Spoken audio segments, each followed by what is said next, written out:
Big pass வந்து இந்த task கொடுத்துருக்காரு. இப்போ வந்து உள்ளே இருந்து அவங்க ஆடணும். ஆடி அந்த ஹூக் ஸ்டெப் வச்சு இவங்க வந்து அது என்ன சாங்னு கண்டுபிடிக்கணும்.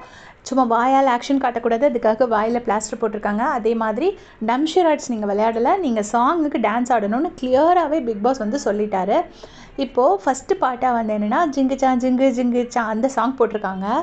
பாவம் அரோராவும் விக்ரமும் தான் ஃபஸ்ட்டு ஆட போயிருக்காங்க. ஒரு கிட்டத்தட்ட நான் பார்க்குற வரைக்கும் ஒரு 6 வாட்டி 7 வாட்டி அந்த சாங் ப்ளே ஆயாச்சு. 6 வாட்டி 7 வாட்டியும் ஒரு வாட்டியும் ஆடுறாங்க. அப்புறம் ஒரு ஷால்லாம் போட்டு அந்த தாவணி போட்டிருக்கிற மாதிரிலாம் வச்சு அரோரா ஆடுறாங்க. பாவம் அரோரா எவ்வளோ ஸ்டெப்ஸ் போடுறாங்க.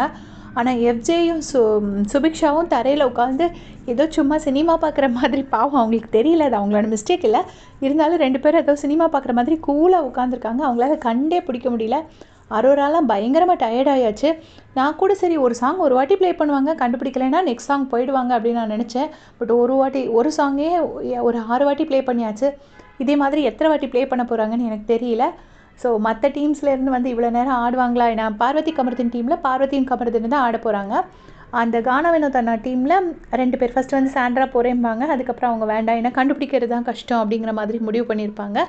ஸோ இப்போ இது எவ்வளோ நேரம் ஓட போகுதுன்னு தெரியல. பார்த்துட்டு அப்டேட் பண்ணுறேன். தேங்க்ஸ் ஃபார் வாட்சிங்.